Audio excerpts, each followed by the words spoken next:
Hola a todos, buenas tardes, casi noches. Soy Lucía Zumárraga, miembro del comité organizador del Congreso de FANSE de este año 2021 tan atípico.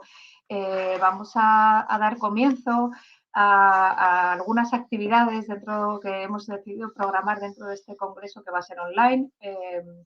Y con esto de las nuevas tecnologías, pues nos hemos decidido a, a hacer algunos directos con temas que puedan ser de interés para todos los neuropsicólogos de España y quizá también algunos de fuera de España. Perdonar que esto del directo y el pelo. Bueno, hoy el congreso, como habréis visto, tendrá lugar los días 12 y 13 de marzo, no quiero equivocarme. Sin embargo, a partir del 4 de marzo iremos teniendo los talleres que ya no van a ser precongresos porque hemos decidido hacer unos cuantos antes y otros después del congreso. Al ser este año online, pues nos ha dado algunas ventajas y podemos contar en el programa con gente de Australia, de Estados Unidos, de Latinoamérica. Bueno, esperamos que el programa sea de vuestro entero interés. Hasta el domingo hay precio reducido en la inscripción. Así que, bueno, si sois socios de alguna de las asociaciones que están federadas en FANSE, tenéis un enlace especial con precio reducido y algunas otras cositas que durante el congreso. Bueno, pues sin más vamos a dar paso a esta primera píldora sobre la neuropsicología en nuestro país. Sí adelantaros que el próximo viernes tendremos en esta misma entrevista a Juan Olmo, que entrevistará a Óscar Pino. Juan Olmo como presidente de FANSE y Óscar Pino como neuropsicólogo y vocal en el comisionado de Universidades de Investigación del COP de Cataluña, del Colegio Oficial de Psicólogos de Cataluña, y nos contará en un artículo que hemos recibido todos del Colegio del Consejo de Psicólogos, nos contaban un poco que estaban empezando a regular y con la idea de saber cuál va a ser el futuro, ¿no? Estamos cerca de la especialidad de la neuropsicología.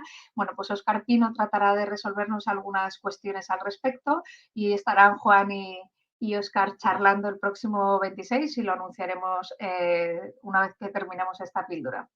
Y hoy tenemos el placer, que yo creo que es algo que estábamos deseando todos dentro de la práctica de la neuropsicología clínica, y es la práctica profesional supervisada. Y Miguel Pérez García, coordinador de la sección de neuropsicología clínica del COPAO, del Colegio Oficial de Psicólogos de Andalucía Oriental, nos va a contar la iniciativa que han lanzado de la práctica profesional supervisada. Y luego Sandra nos contará su experiencia como primera persona que ha participado en este programa. Así que, sin más, damos paso a Miguel, que nos va a contar un poco esta estupenda iniciativa. Hola, Miguel. Hola, Lucía, ¿qué tal? Paso directamente a contar un poco la iniciativa. ¿Sí? Muy bien. Sí. Bueno, pues buenas tardes a todos y a todas los que estáis aquí conectados. Voy a presentar en nombre de la sección de neuropsicología, es decir, esto es una iniciativa y un trabajo que se ha desarrollado. Voy a comentar ahora un poquito de cuánto tiempo nos ha llevado a desarrollar esto. Una iniciativa para intentar facilitar la acreditación de aquellas personas, de aquellos neuropsicólogos que se han quedado fuera de la vía transitoria y a través de la práctica profesional supervisada, ¿vale? Entonces voy a usar un PowerPoint pequeñito solo para que no se me olvide las cosas que quería contar, y después estaré encantado de contestar preguntas y Sandra ya nos contará. Vale, voy a presentar.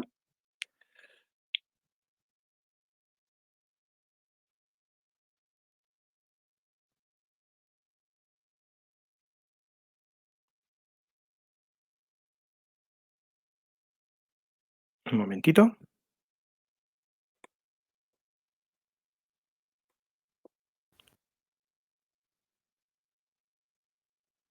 Que tengo cerrado el PowerPoint.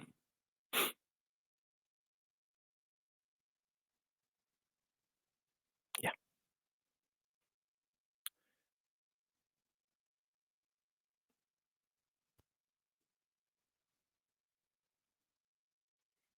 Ahora sí.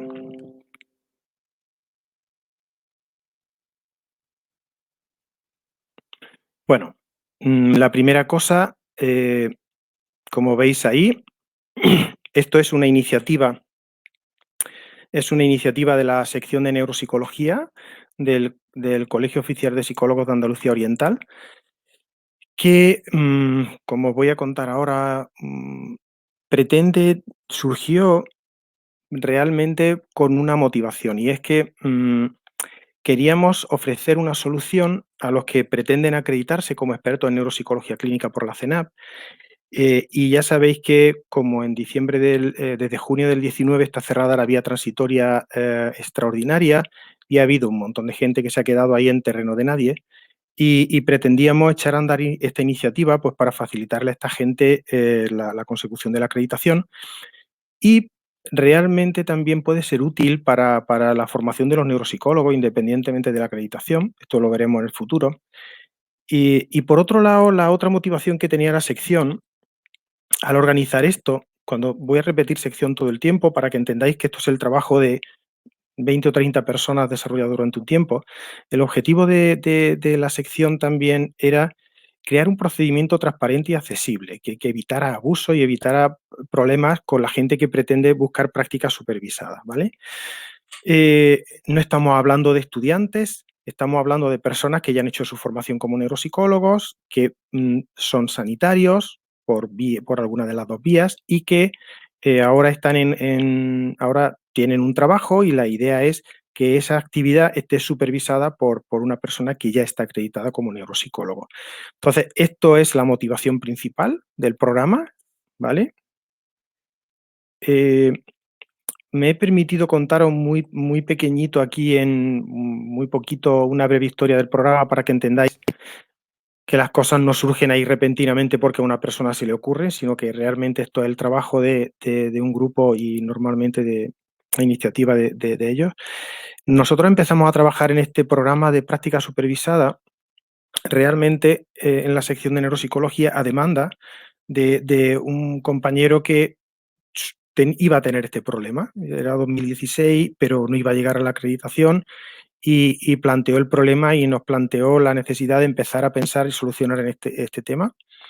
Como en 2018 aproximadamente nosotros ya teníamos un documento base que le llamamos sobre el programa de práctica profesional supervisada, que él aprobó el Colegio Oficial de Psicólogos de Andalucía Oriental, y que en principio el colegio iba a extender a otras áreas, y entonces ha pasado un tiempo hasta que en 2020 aparece la primera persona que quiere hacer la acreditación, mm, que es Sandra González, como que ella os va a contar su experiencia después, y a raíz de esta primera solicitud decidimos ya darle el último empujón al programa y aprobar la versión definitiva. Entonces, esto es lo que yo os voy a contar.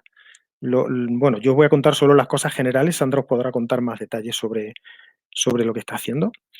Pero vamos, que entendáis que esto es como todas las cosas, como la acreditación en su época, como todo, es el trabajo de un grupo de gente siempre, y la verdad es que bastante largo en general.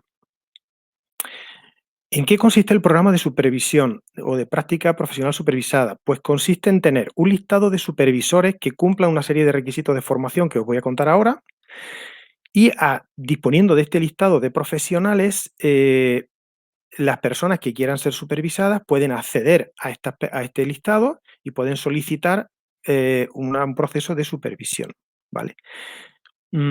Como estoy diciendo, la idea principal es que la supervisión sea de la práctica profesional, es decir, la situación típica sería, por lo menos la que nosotros pensamos, aunque puede haber mucha variabilidad, la situación que nosotros típicamente pensamos es, pues, una persona que ha conseguido trabajo o ha abierto una consulta, tiene su formación teórica hecha, es sanitaria vía PIR o vía el máster de Psicología General Sanitaria, y ahora va a iniciarse en la práctica de la neuropsicología, y para que todas esas horas de trabajo diario puedan ser o puedan considerarse práctica supervisada, la idea es que establece un programa de supervisión con un supervisor, como estoy diciendo, Y esta persona tendría, ahora os contará Sandra, insisto, tendría pues reuniones periódicas en las cuales discutirían todos los casos que están llevando a cabo, sería como un apoyo en distintos aspectos, pues desde los casos que están llevando a cómo tiene que seguir su formación,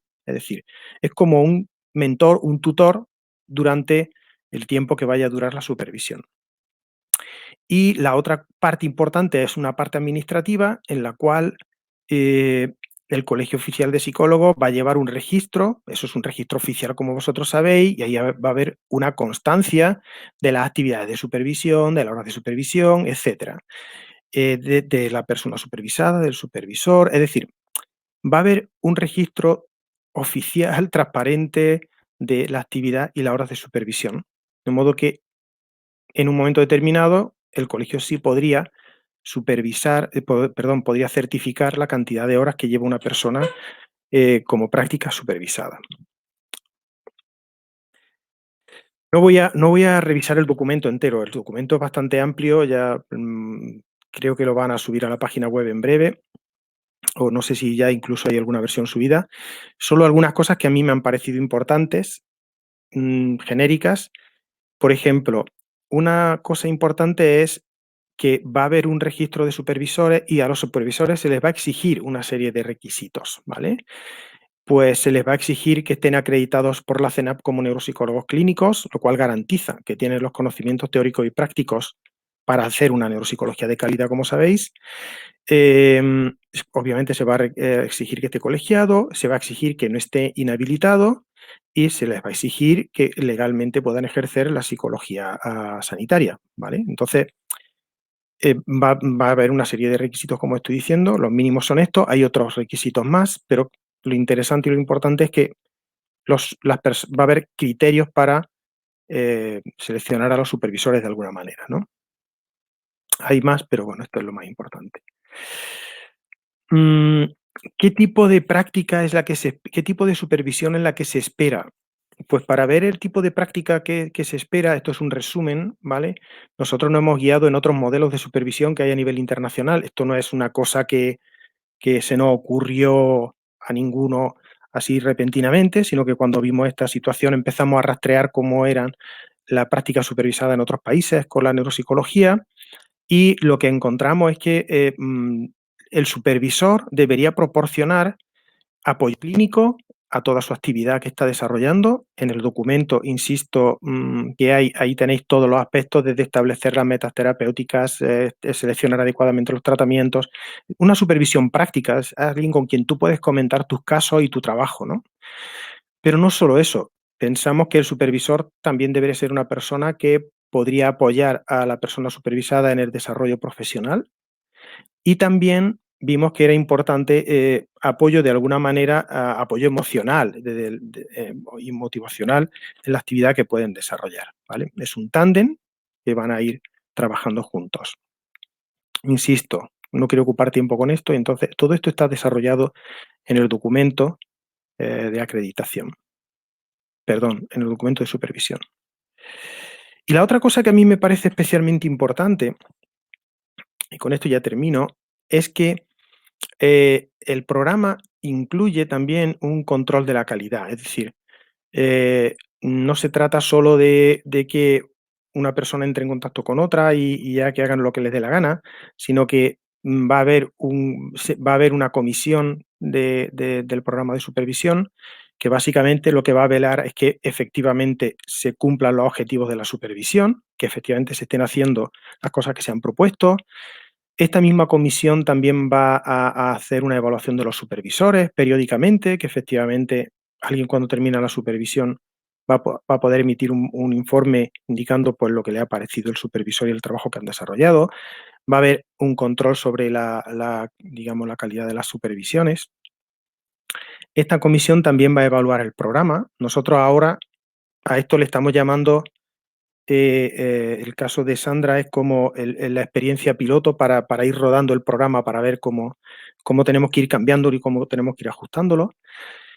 E incluso hemos previsto dentro del programa que haya algún tipo de formación hacia los supervisores, porque no todo el mundo tiene las habilidades y las capacidades para supervisar. Entonces, va a haber un control sobre todo el proceso. Es decir, Si lo veis, y con esto yo he terminado, si lo veis, el programa de supervisión, al fin y al cabo, es como una estructura para garantizar que se va a hacer de verdad una supervisión, que se va a hacer adecuadamente, que los supervisores están seleccionados adecuadamente, que se van a cumplir los objetivos y que todo va a estar oficial y registrado para que no haya ningún problema a la hora de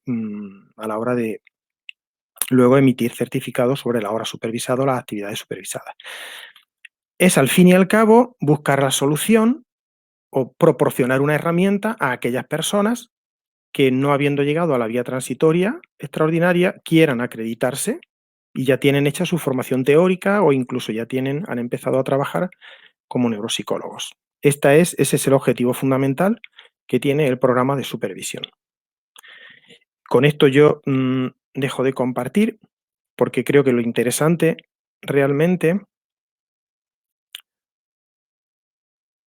es que Sandra os pueda contar, porque ella es la persona que ha empujado el sistema y ha empezado a utilizarlo, y ella es la persona que mejor conoce las ventajas e inconvenientes y nos puede contar su experiencia de supervisión. O sea que, Sandra, todo para ti, cuéntanos.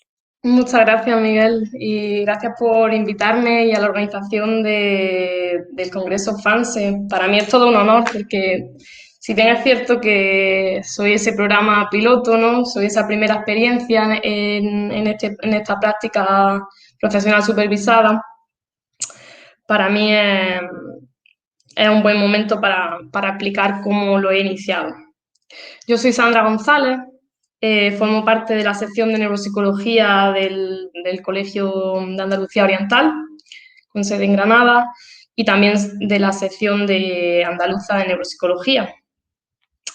Pues veréis, hace un tiempo, o un poco tiempo, cuando Gustavo Cubero me pidió que hablara sobre este proceso y me preguntó cómo inició todo, yo tuve bastantes dudas. Si tuviese que volver la vista atrás, así como tal y como Miguel Pérez ha intentado hacer un pequeño esbozo de cómo inició todo esto, tengo que ir también bastantes años atrás. Y yo quizá en vez del 2016 le pondría fecha de 2013. ¿Y por qué 2013? Porque dio la casualidad de que yo me fui de Erasmus a Noruega. O en 2014 residí allí. 2015 aún estaba. Vivía y trabajaba allí. Y diréis, ¿por qué os cuento todo esto? Porque yo fue en esa época cuando descubrí cuáles eran los programas de práctica clínica supervisada en neuropsicología que ya existían en Noruega. Y esos son los programas en los que Miguel Pérez ha anticipado que, en cierto modo, se inspiró este programa actualmente. De las primeras preguntas que yo recibí cuando llegué a hacer mi asignatura de máster en mi Erasmus fue: ¡ay, te ves muy joven! ¿En qué año de supervisión te encuentras? Yo, la verdad es que no supe responder a esa pregunta y no entendía qué me estaban preguntando. Yo acababa de finalizar mi primer año de carrera, tenía 19 años, me había ido de Erasmus a un sitio súper distinto a España y a un sitio súper distinto al sur de España. Y con tan mala suerte o fortuna que había elegido asignaturas de máster y tenía compañeros que estaban muy formados, habían acabado la carrera en psicología, estaban especializándose en neuropsicología y habían algunos iniciado ese proceso de supervisión. Y ahí empecé a descubrir que había mucha diferencia entre cómo era ese programa en Noruega y en España, que yo aún, al haber hecho únicamente el primer año de carrera, casi que lo desconocía. Entonces, eso, a la pregunta de en qué año de supervisión me encontraba, ya me enteré, en ninguno. Yo no había acabado la carrera, yo estaba en primero de carrera, había hecho muy pocas asignaturas y digo, bueno, ¿y es que hay que hacer algo más después de la carrera? ¿O a qué os referís? Era algo ingenua por aquel entonces y joven. Claro, en España tú, podría hacer el grado de 4 años y luego ya se empezaba a oír pues, sobre el máster habilitante, el sanitario, y después la otra opción estaba el PIR, que también ha comentado Miguel Pérez.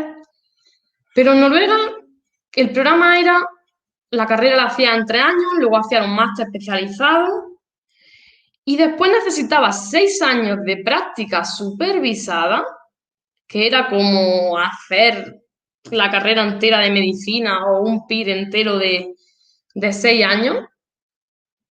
Y entonces, por eso se quedaban todos mis compañeros sorprendidos, porque yo era muy joven y no entendían que yo empezara a dar asignaturas como neurociencia, neuroimagen, métodos de investigación. Y estando al principio de carrera. El caso es que, claro, yo no me atreví con todo aquello, con tantos años de estudio, con supervisión, con quedarme allí en Noruega, con hacerlo en noruego en un principio. Pasé unos años allí y al final acabé volviendo a España y retomé la carrera en España. Fue entonces en 2016 y volví a acabar la carrera y justo coincidí con Miguel Pérez en una asignatura optativa que era neuropsicología clínica. Las primeras clases preguntó que si conocíamos la situación de la psicología, de la neuropsicología y sobre todo en otros países. Y yo dije, yo sí, y conté mi historia personal tal y como estoy haciendo ahora. Y dijo, claro, que en España ya se estaba empezando a ver la posibilidad de exportar ese modelo de práctica. Y dije, ostras, esto es interesante. El resto ya lo conocéis porque lo ha esbozado en Miguel. Pero desde 2016 hasta 2021, que estamos actualmente, ¿qué me llevó a forzarlo? En cierto modo, ¿qué me llevó a estar donde estoy hoy? Bueno, acabé la carrera de psicología, me embarqué en el máster oficial de neurociencia cognitiva y del comportamiento, miles de ponencias, charlas, asistencia a congresos, a los congresos FANSE, al de Valencia, al de Sevilla, a todo lo que podía ir estaba. Tenía ansias de saber, disfrutaba con cualquier aprendizaje de la neuroclínica. Y después del máster de neurociencia vino el máster general sanitario, volví a dar con Miguel Pérez en la asignatura. Pero claro, en verdad nunca nos habíamos distanciado, porque desde el grado en ocasiones yo ya acudía a comentar casos clínicos con él, de familiares, de allegados, de libros que me interesaban, a pedirle biografías, instrumentos de evaluación, y yo quería conocer siempre de primera mano cómo se realizaba la práctica clínica, porque yo había estudiado mucha teoría, pero necesitaba ya quería ponerme mano a la obra. Entonces ahí comenzó todo. Yo creo que ¿por qué se forzó este programa? Fue por esa vía, porque yo ya casi que lo consideraba como mi mentor, sin ser mi tutor académico, ni nada parecido, ni... Simplemente, para mí, en ese caso, Miguel Pérez fue una persona que tenía una larga experiencia, que estaba dispuesto a escucharme, a colaborar cuando yo tenía dudas, inquietudes o alguna demanda clínica. Y entonces, si tengo que responder qué me llevó a forzar el proceso de la creación o de la implantación que se va a hacer del programa de supervisión, pues fue Miguel. Ya que a principios del año pasado, cuando yo acudí a contarle que había empezado a colaborar como autónoma ya en una clínica, ya en Granada, ya estaba trabajando, ya era, digamos, profesional en ese sentido, tenía pocos casos, yo qué sé, 2 o 3 cuando empecé, pero yo estaba muy ilusionada. Y entonces fui a comentárselo. Y él me dijo, no te vayas todavía, déjame que te tengo que explicar algo, que se está cociendo un programa, y esto está hecho para ti. Y le dije, ¿cómo que está hecho para mí? ¿A qué te refieres? Claro, el programa era la antesala de lo que ahora es el programa de supervisión, de práctica profesional supervisada. Y claro, estaba hecho para mí porque yo podía compaginar mis estudios, que por aquel entonces estaba acabando el máster sanitario y demás. Y actualmente estoy en otro máster con mi idea de formación continua y podía estar compaginando toda esa formación teórica con mi práctica clínica privada, a la vez sumar horas para esa acreditación en neuropsicología clínica que tanto ansiaba. Entonces, ese día, en 2020, ya me fui de allí con un borrador. Un documento que estaba aún en pañales, por así decirlo, que se acercaba mucho a lo que yo demandaba profesionalmente. Entonces vi la forma de cumplir mi sueño, ¿no? De llegar a ser neuropsicóloga clínica acreditada, de llegar a esas 4.000 horas, pero trabajando. Y además, trabajando de lo mío y de una manera muy fácil y cómoda. ¿En qué punto me encuentro ahora? Pues, si eso fue a principios de 2020, cuando acudimos al Congreso FANSE en Sevilla y ahí se comentaron muchos aspectos. Después llegó la pandemia. Pero bueno, por suerte eso no evitó que las reuniones virtuales, me dotó de más tiempo de revisar documentos y entonces, fíjense, la pandemia forzó y provocó que se pudiera iniciar este proceso, porque fue como un parón en la actividad clínica, en todo el tema teórico, y entonces ahí se revisaron todos esos documentos y hicimos una reunión. Hicimos una reunión tanto en el grupo de neuropsicología del COPAO, del Colegio de Andalucía Oriental. Intenté ponerme en contacto con varios mentores. Cruzamos bastante email, pero bueno, todo ahora mismo está rodando.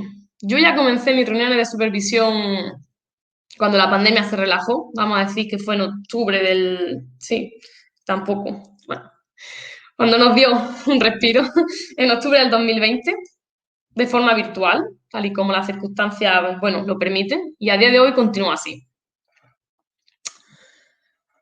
Si tuviese que explicar los detalles, aunque yo creo que Miguel Pérez lo ha ido detallando punto por punto, los pasos que yo hice, aparte de toda esa revisión de documentos iniciales, que son los y las neuropsicólogas que vengan detrás no van a tener que hacerlo, se podría resumir de la siguiente manera. También quiero ser muy breve.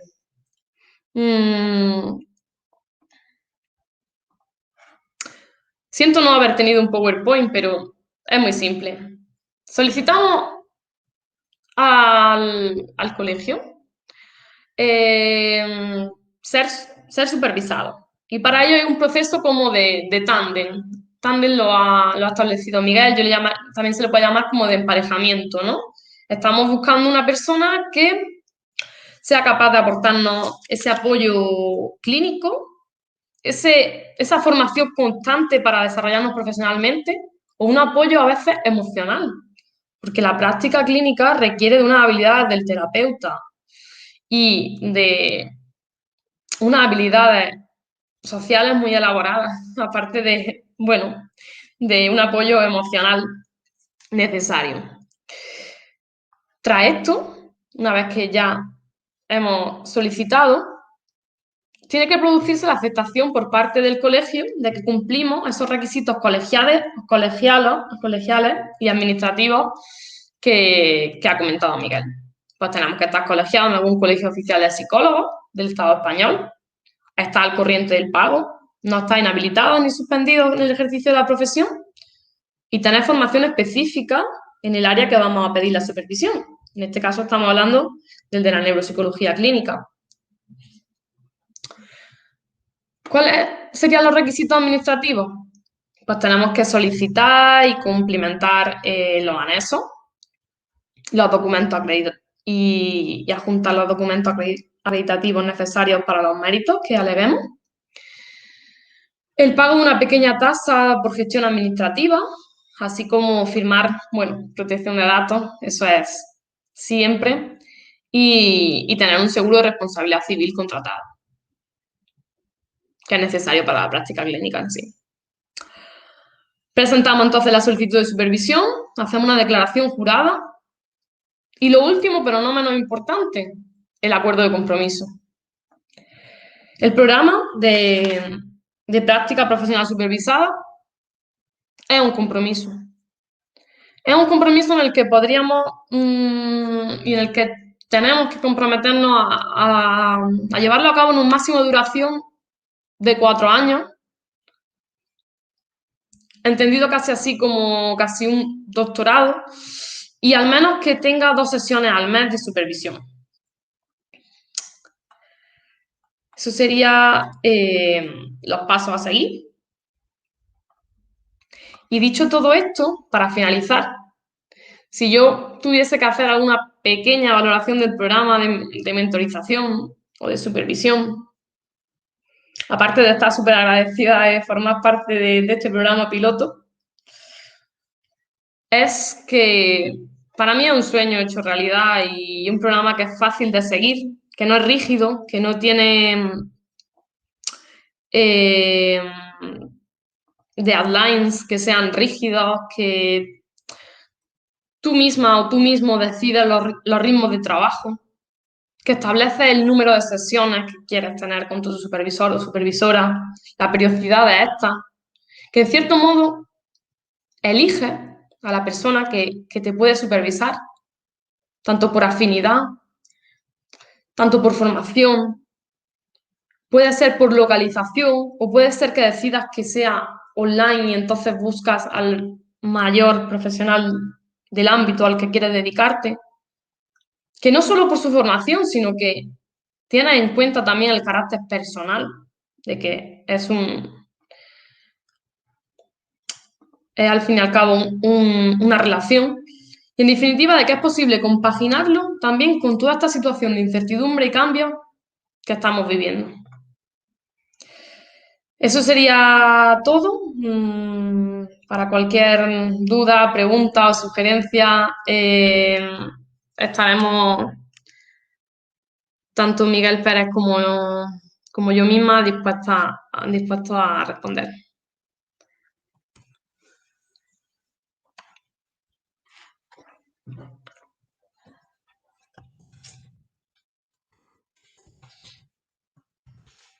Creo que ya hay una pregunta sobre el tiempo, ¿no?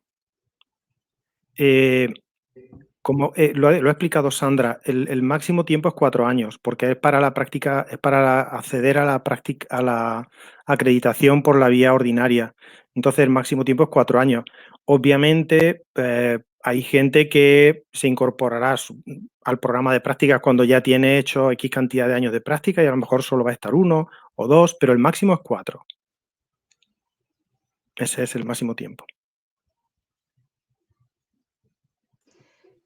Ahondando un poquito más, Miguel, ese es el máximo tiempo, pero Sandra sí que ha comentado, ¿no? que un poco cada, no sé cómo lo llamáis, cada supervisado y supervisor o cada supervisado, ¿no? decide la frecuencia con la que ve a su supervisor y demás. Eso luego, ¿cómo lo relacionas con las horas que se acreditan, como comentabas, ¿no? O sea, cómo se hace un poco ese entramado? Yo te cuento la teoría y ahora Sandra te cuenta la práctica de cómo son sus reuniones con su supervisora, ¿vale?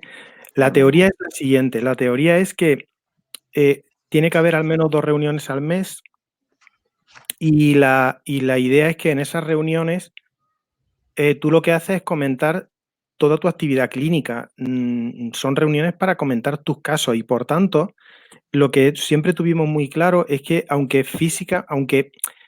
físicamente o virtualmente tú te reúnas una vez por semana o 2 veces por semana o lo que sea, la práctica tiene que ser continua. Es decir, yo estoy discutiendo con mi supervisor los casos que voy a ver esta semana y, por tanto, lo que estoy discutiendo, pues no sé, que con esta demencia frontotemporal lo que voy a hacer es esto o qué prueba le puedo pasar a un paciente que tengo el martes. Es decir, la idea es que se consideran horas supervisadas todas aquellas que han estado en relación con la supervisión y, por tanto, puede ser todas las horas de trabajo que uno tenga, ¿vale?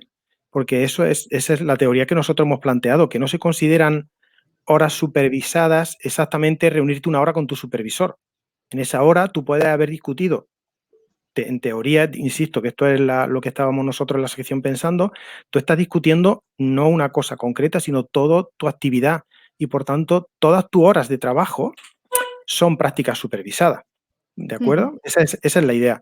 Sandra nos puede dar más información porque ella ya está teniendo reuniones con su supervisora y ella nos podrá decir un poco más qué hablan en ese tiempo o qué hacen, o bueno, si se puede hablar, quiero decir. O Sí, por lo menos la información que nos puedas decir. de acuerdo.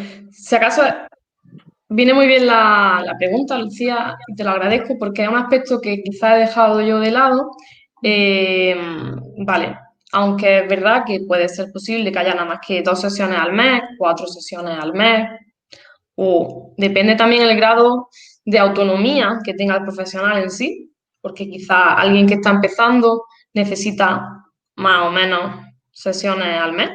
Alguien que está iniciándose decide que quiere una sesión semanal o que quiere incluso 2 sesiones semanales, y alguien que ya lleva unos años avanzados o mayor práctica decide que a lo mejor con eso, con 2 sesiones al mes está bien.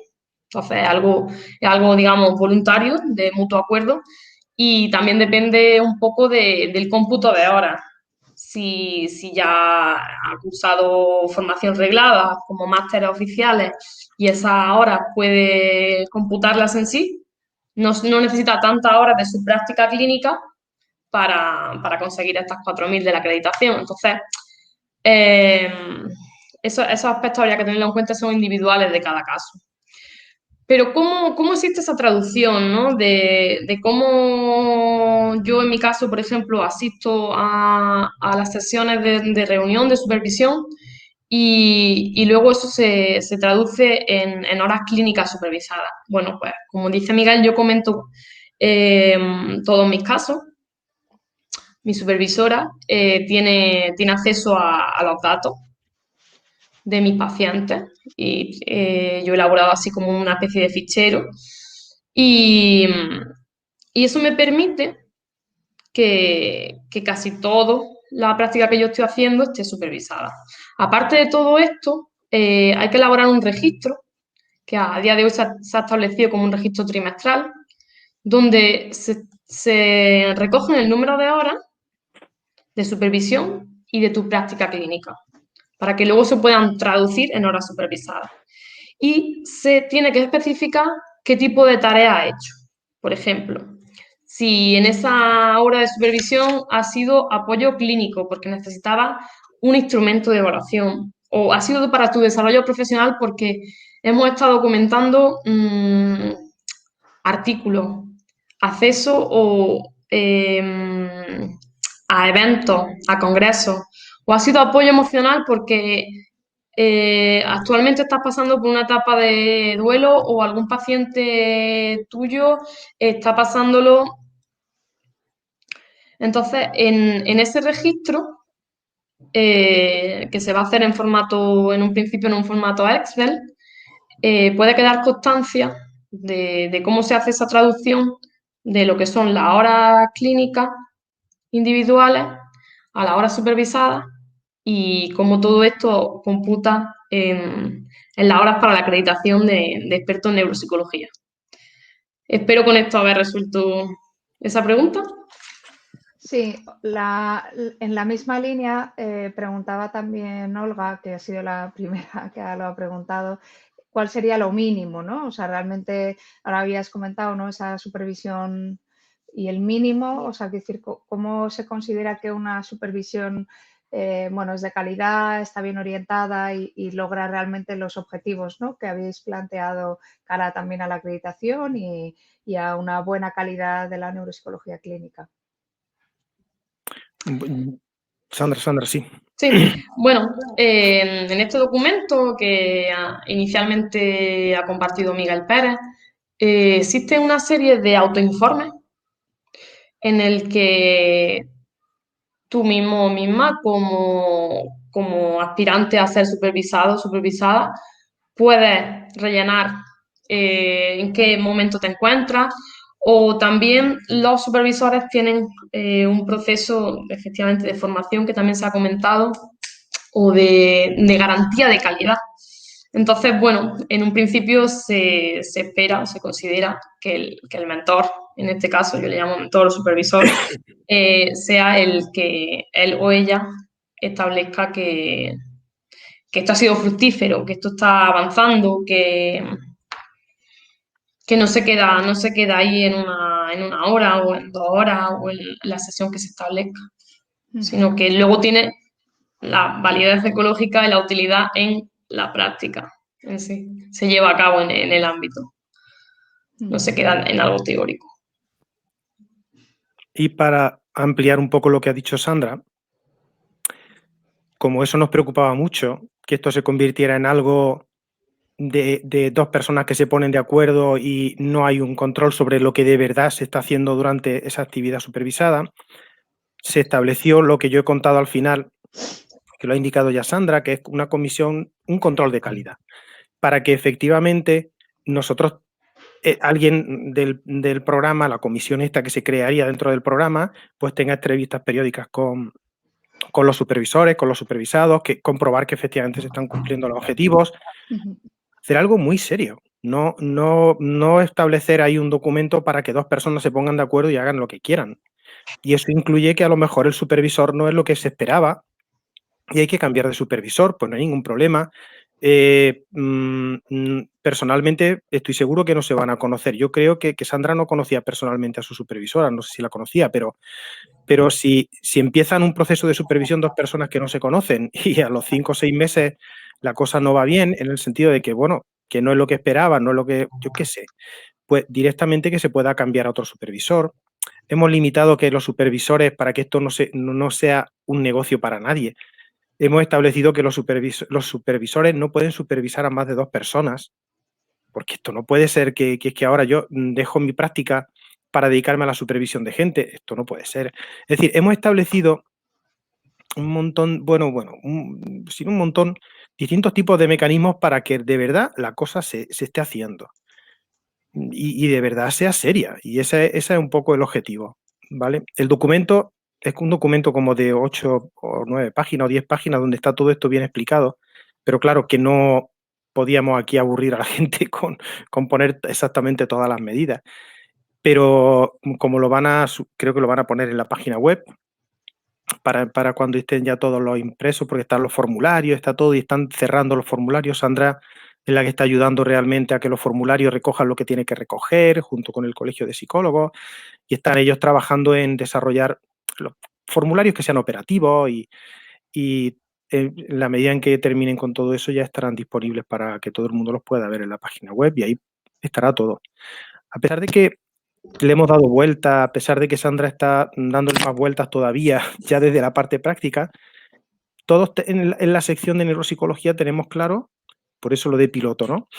Todos tenemos claro que necesariamente esto habrá que modificarlo, mejorarlo, por supuesto, pero creo que la neuropsicología necesita echar a andar este tipo de iniciativas y que la gente que quiera utilizarla la utilice. Nuestro trabajo es proporcionar la herramienta. Si alguien no quiere usar esto, prefiere usar otra cosa, le parece fatal que esto exista, pues muy bien, pues como en la televisión que cambie de canal directamente. Pero creemos que por lo menos la sección de neuropsicología de Andalucía Oriental pensaba que esto, al menos en nuestros socios en Andalucía Oriental, había un grupo importante de gente que le podría ayudar.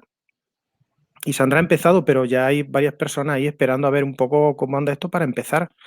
Y de otros colegios también nos han contactado para ver cómo hacer esto. Es decir, esto es una herramienta, se pone ahí para la formación de calidad del neuropsicólogo. Y lo que tenemos que hacer es cuidarla en el sentido de que efectivamente sea para dar formación de calidad. Otra opción más. Muy bien, gracias a los dos. Igor, os da la enhorabuena, por supuesto. Comenta desde Asturias, ¿no?, que también en el colegio estaban planteando un sistema parecido, ¿no? Y pregunta si ha sido apoyada en los siguientes comentarios, si esto creéis que es factible en el resto de España, ¿no?, en el resto de colegios, o si pueda haber un registro nacional de supervisores, quizá, en el sentido, yo creo, también de la calidad o la experiencia, ¿no?, y en distintos ámbitos que puede ser que sea de otra comunidad autónoma o... Pues sí, bueno, Lucía, si me permite, efectivamente yo empezaba diciendo que el proceso se forzó con la pandemia y la pandemia nos puede facilitar esto. Por ejemplo, el hecho de que ahora mayoritariamente las cosas se estén haciendo online, tal y como estamos teniendo esta reunión, puede facilitar que yo, que ahora mismo estoy en Granada, decida ponerme en manos de un profesional que está en otra punta de España.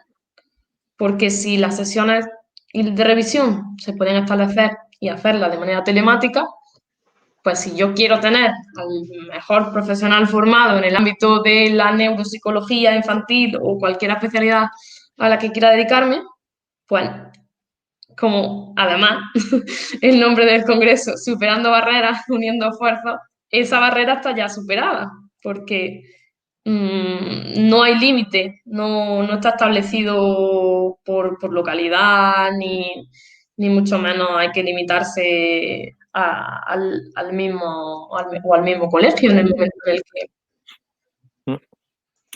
que... Comparto lo que dice Sandra, sería mucho más rico que esa base de datos de supervisores posibles estuviera mucho más amplia. Es decir, pues fijaros, es que hay mucha gente muy buena en muchos sitios haciendo neuropsicología. Pues la medida en que podamos disponer de un sistema que nos permita de modo transparente que de verdad se hagan las cosas y hacerlas serias, sería ideal. Sería ideal poder hacerlo al ámbito. Hay limitaciones administrativas porque los colegios son autonómicos, pues ese tipo de cosas, ¿no? Pero bueno, es cuestión de ir pensando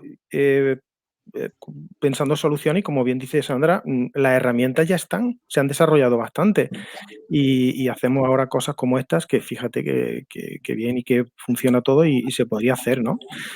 Yo creo que sería muy útil.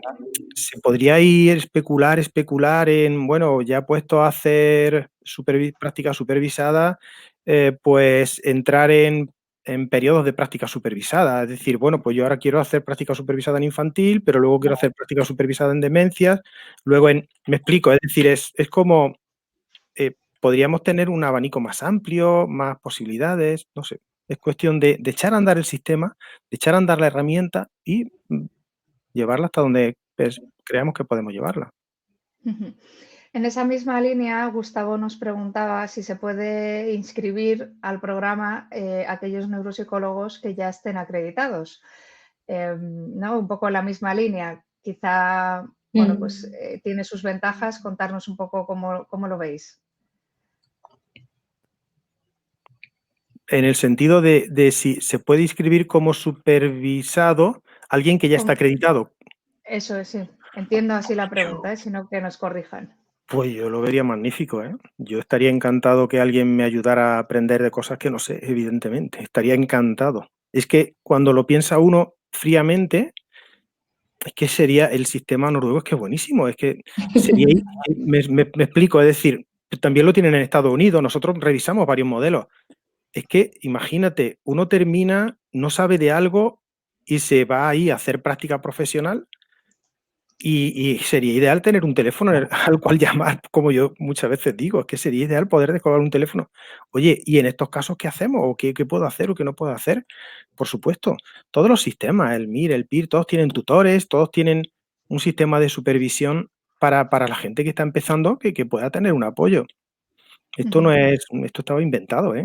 Es simple y llanamente trasladarlo aquí, aplicarlo. Y si podemos sacarle partido, estupendo. En ese sentido, yo no me parece que sea un disparate lo que está diciendo Gustavo, pero en absoluto, vamos. Fenomenal. Un poco cambiando un poco de tema, hablaba Laura González sobre cómo se lleva a cabo ese proceso de emparejamiento, ¿no? Entre el supervisor y el supervisado, y también os da la enhorabuena por el proyecto. Bueno, yo otra vez cuento la teoría y Sandra lo de verdad, la práctica, ¿vale?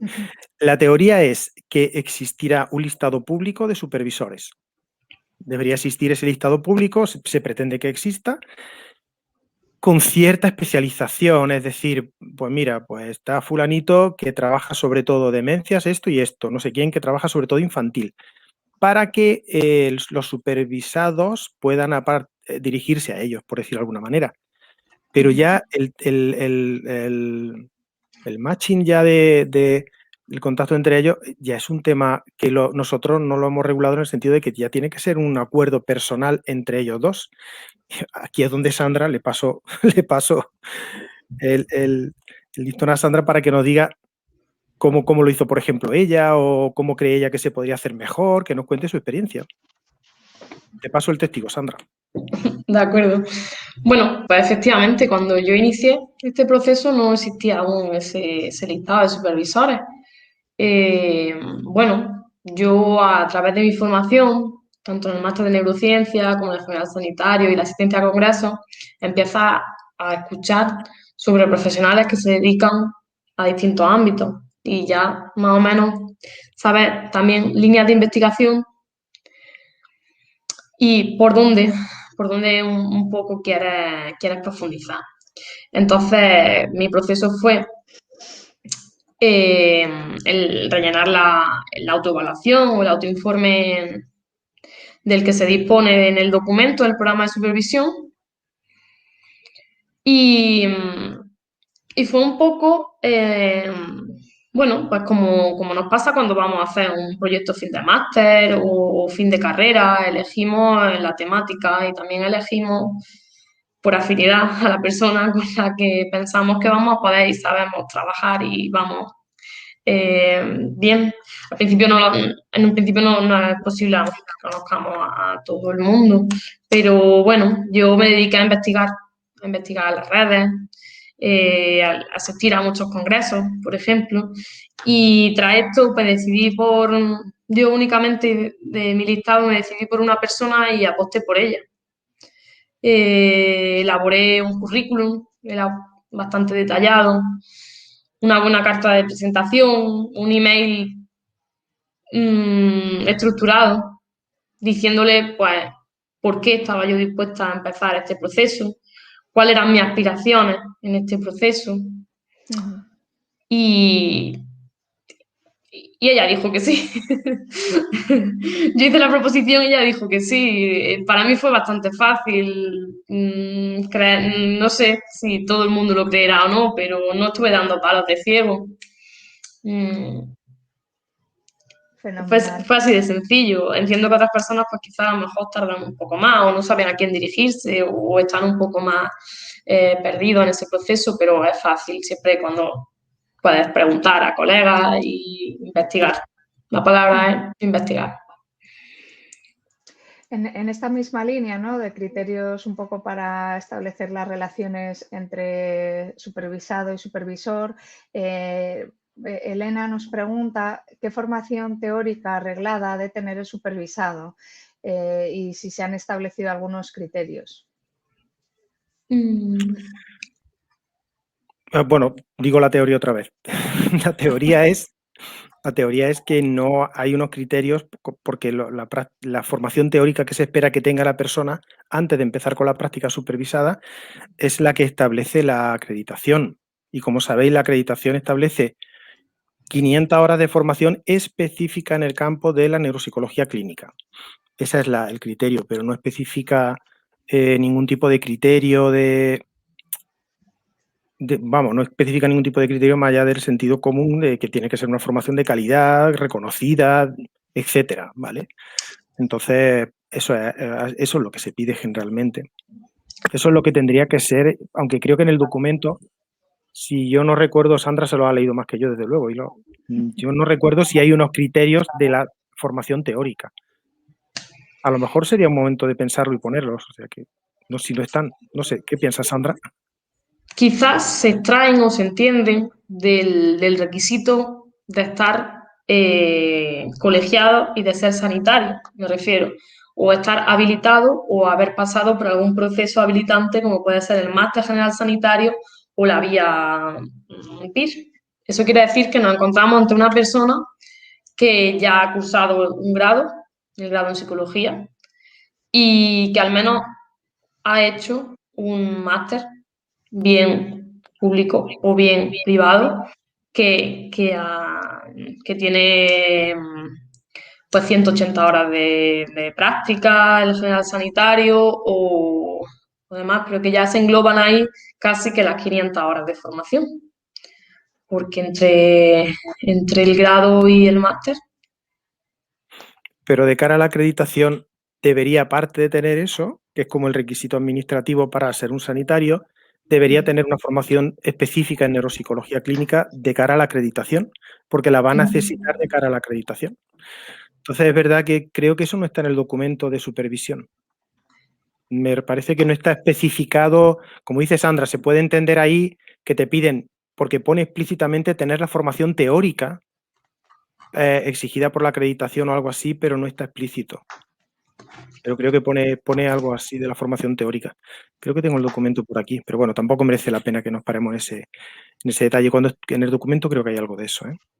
Bueno, si no, como luego podemos poner comentarios en Facebook, lo aclaramos con el documento, lo revisamos y así pues lo resolvemos más adelante sin prisa. Dolors desde Valencia nos pregunta, ¿no? La parte de esta actividad supervisada directa, si hay una observación directa. ¿Vale? Sobre todo en esa ejecución de valoración o de rehabilitación que muchas veces pues, es importante, ¿no? Entonces, comentabais, ¿no? Que ahora mismo la supervisión es más teórica de esas entrevistas y tú los da un paso más allá, ¿no? Quizá. Sandra. Bueno, si bien eso no, en un principio no se ha contemplado, pero podría ser. También yo creo que, bueno, al ser este programa piloto, darse en tiempos de pandemia y tiempos de COVID, siempre que haya algún elemento externo dentro de la terapia puede hacer que la persona que esté recibiendo la terapia esté más reticente, pero no le veo ningún impedimento a que esto se lleve a cabo, que esté la persona supervisada y el supervisor presente en alguna terapia. De hecho, en mi caso particular, yo voy a estar siendo la persona en prácticas oficiales dentro del programa, o sea, dentro de la clínica que lleva mi supervisora. O sea, ese ejemplo se va a dar porque yo la voy a ver actuar en directo. Muy bien, Dolores os da las gracias y dice que muy clara y enhorabuena también a fans en general por este principio del congreso así un poco online y novedoso.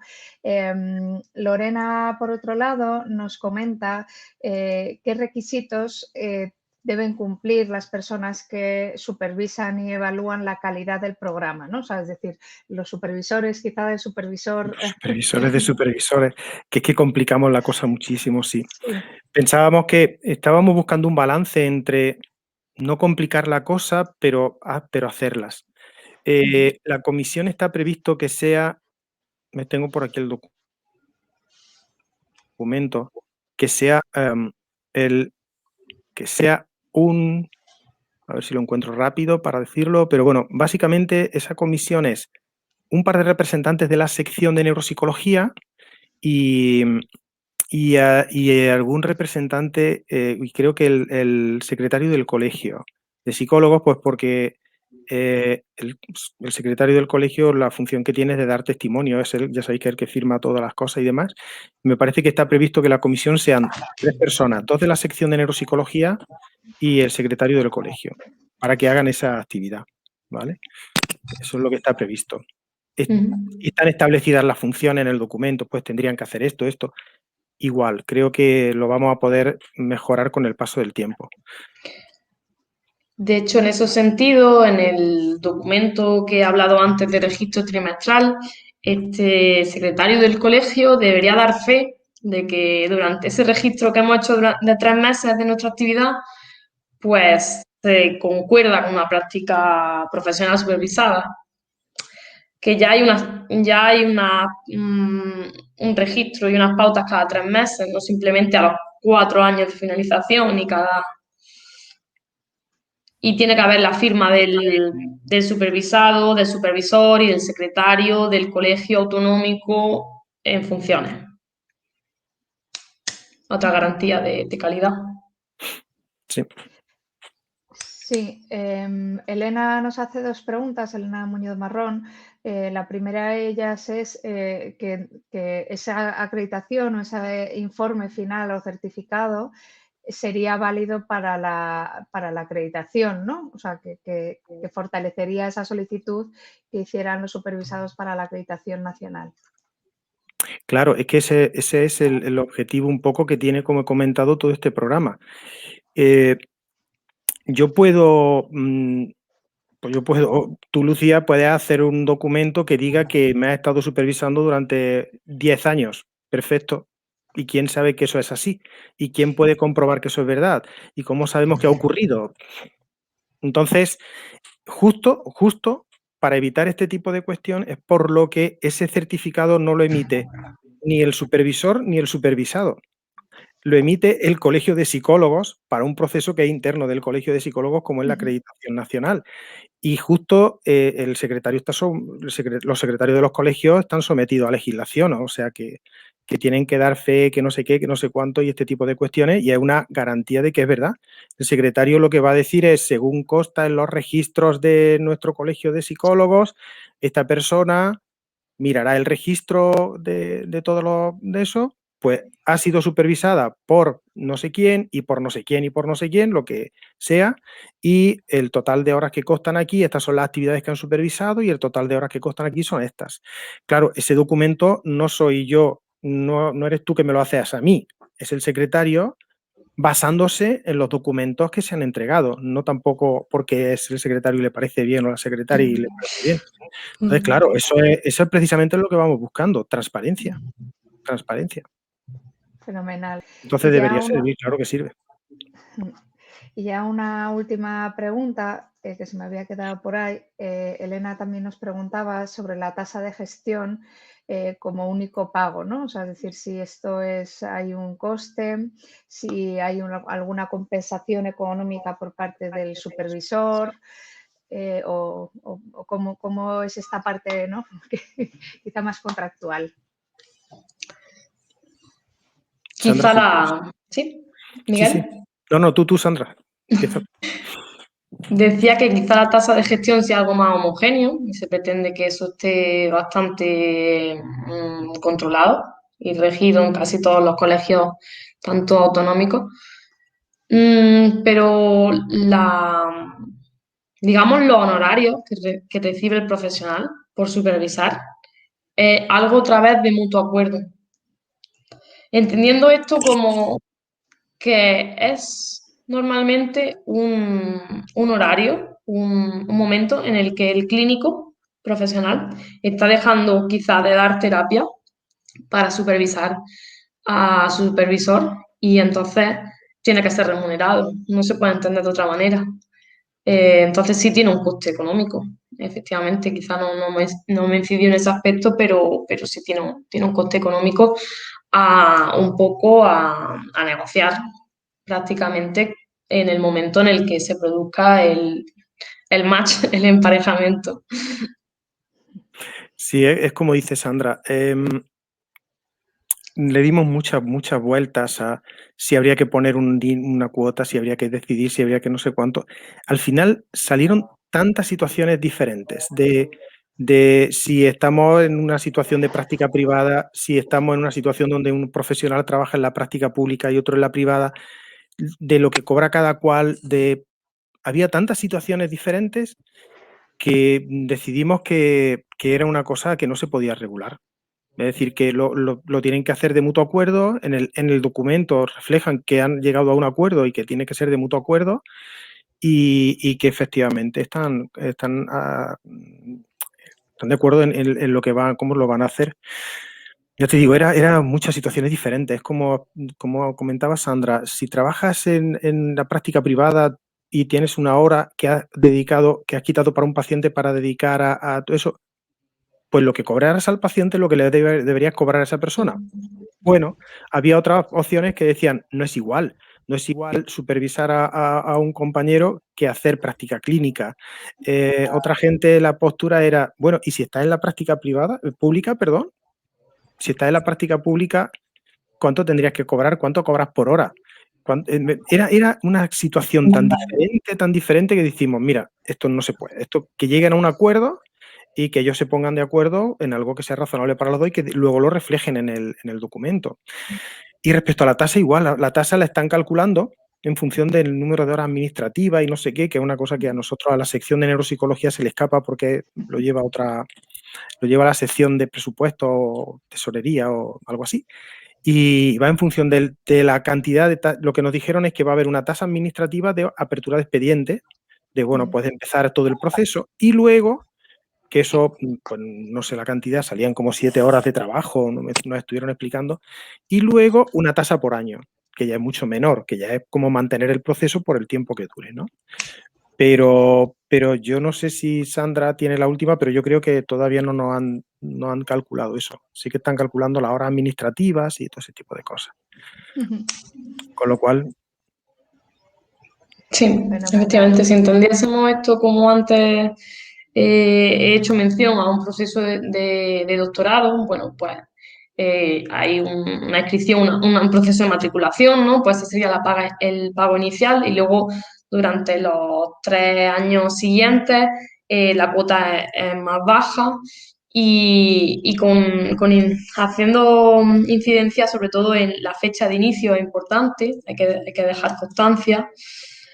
Y bueno, eso sería en ese aspecto, pero no se ha querido hacer un proceso rígido, porque si se estableciese siempre cuáles son los honorarios, siempre cuáles son las sesiones, entonces no estaríamos hablando del proceso flexible que yo he planteado, porque depende también de tu ritmo de trabajo, o depende también de tu nivel económico y tu nivel de formación y tu nivel y tu situación personal, ya no profesional, personal, actual.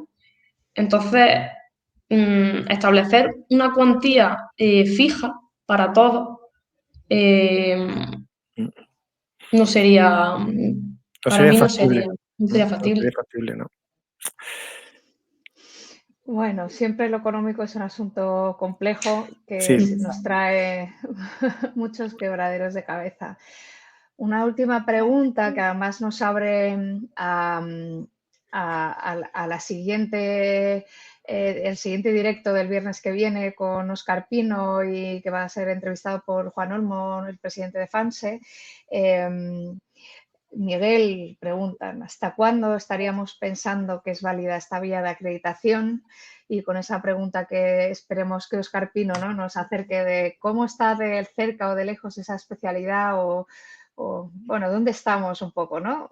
Así que aquí lanzamos en la entretela de lo que será el próximo viernes el directo. Pues nada, que Óscar nos cuente el próximo viernes, que seguro que tiene bastante información, o mejor información que muchos de nosotros. Si alguien recuerda el documento de acreditación, creo que el primer párrafo decía algo así como: la acreditación es un proceso que estará vigente hasta que tengamos una especialización.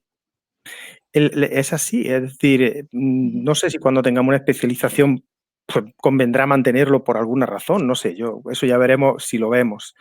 Algunos de nosotros no lo veremos seguramente, pero está claro que la vía de acreditación, el objetivo que tiene es facilitar que llegar a una especialidad, es decir, porque sabéis, hemos puesto los mismos criterios que para una especialidad, etcétera, de cara a, pues bueno, regular el mercado, saber cómo estamos, saber quiénes somos y de alguna manera, al saber eso, facilitar y ayudar a que tengamos en el futuro una especialidad.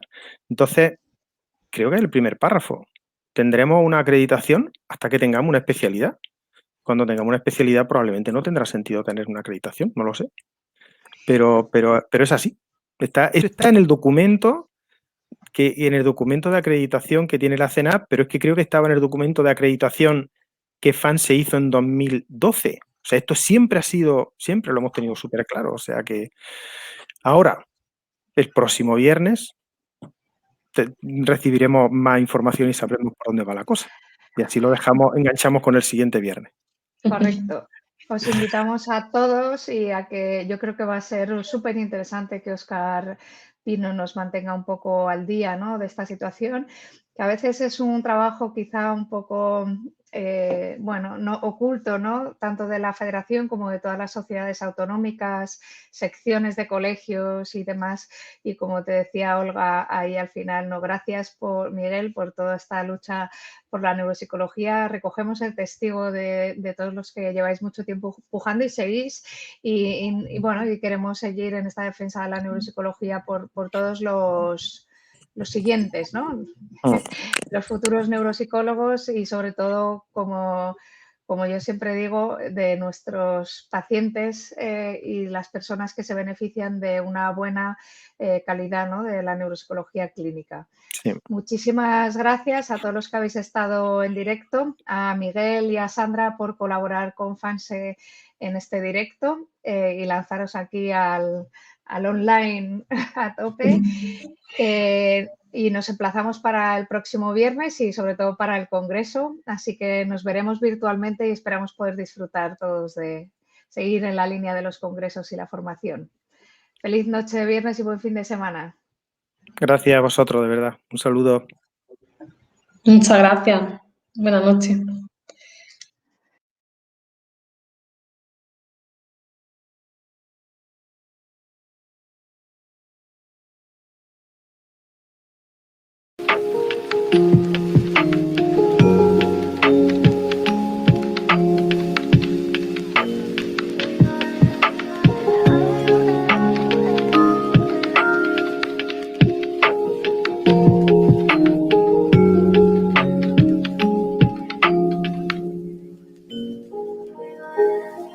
She says that there was something wrong with Diane.